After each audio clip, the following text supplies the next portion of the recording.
కేసీఆర్ గారి నాయకత్వం, కేటీఆర్ గారి నాయకత్వం, కేటీఆర్ గారి నాయకత్వం. జై తెలంగాణ. మొన్నటి రోజున తెలంగాణ రాష్ట్రంలో మహబూబాబాద్ జిల్లా గూడూరు మండల కేంద్రంలో గురుకుల్లో ఫుడ్ పాయిజన్ అవడం చాలా దురదృష్టకరమని మేము బీఆర్ఎస్ పార్టీ నుంచి తెలియడం జరుగుతుంది. ఇదేనా ఇందిరమ్మ రాజ్యం, ఇదేనా ప్రజాపాలన అని మీరు మాటలు చెప్పి గద్దెనెక్కిన కాంగ్రెస్ ప్రభుత్వం విద్యార్థులను పట్టించుకోకపోవడం చాలా దురదృష్టకరం.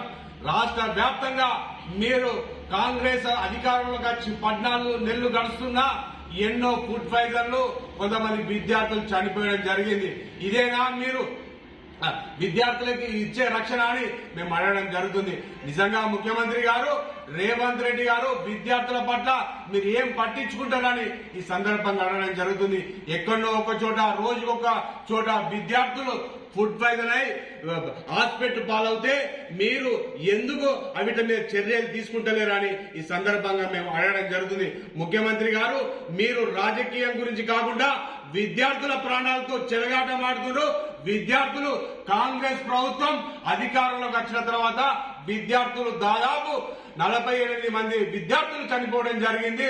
వందల సంఖ్యలో మంది విద్యార్థులు హాస్పిటల్ పాలవడం జరిగింది. తల్లిదండ్రులు పేద విద్యార్థులే డొక్కాడితే వాడని వాళ్ళు పేద విద్యార్థులు పేద కుటుంబాల నుంచే మన ప్రభుత్వ గురుకుల గాని హాస్టల్లో గాని విద్యార్థులు చదవడానికి తోలితే విద్యార్థుల తల్లిదండ్రులకు మీరు పుత్ర శోకమే మిగిలిస్తున్నారు. ఇప్పటికైనా రాష్ట్ర ప్రభుత్వం ఒకటే మేము బీఆర్ఎస్ పార్టీ నుంచి అడగడం జరుగుతుంది.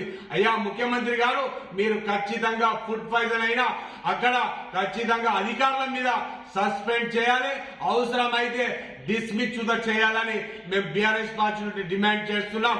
కాంగ్రెస్ ప్రభుత్వం అధికారంలోకి వచ్చిన తర్వాత విద్యార్థులకు రక్షణ లేకుండా అవుతుందని ఈ సందర్భంగా తెలియడం జరుగుతుంది.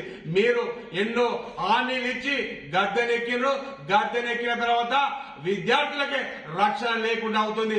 విద్యార్థులే ప్రజాపాలన ఇందిరమ్మ పాలన అంటే విద్యార్థులనే పొట్టన పెట్టుకుంటున్నారని ఈ సందర్భంగా తెలియడం జరుగుతుంది. ఇప్పటికైనా బీఆర్ఎస్ పార్టీ ఎన్నో మేము గురుకుల బాట పట్టడం అయినా మౌలను అందులోకి రానియకుండా పోలీసులతో మీరు అక్కడ ఎక్కడో కట్టడి చేశారు. అక్కడ పోలీసులతో ఎందుకు కట్టడి చేశారు? మీరు అన్ని విధాల మంచి ఉన్న తర్వాత మేము ఎందుకు వస్తాం? ఇది రాజకీయం చేయడం కాదు, విద్యార్థుల ప్రాణాలతో చెలగాటమాడుతున్నారు మీరు. ఖబర్దార్, ఇప్పటికైనా ఖచ్చితంగా విద్యా వ్యవస్థను అలాగే గురుకుల్లో గాని హాస్టల్లో గాని ఖచ్చితంగా మెరుగైన వైద్యం విద్య అందించాలని మేము బీఆర్ఎస్ పార్టీని డిమాండ్ చేస్తున్నాం. బీఆర్ఎస్ పార్టీ ప్రతి ఒక్క విద్యార్థికి అండగా ఉంటుంది.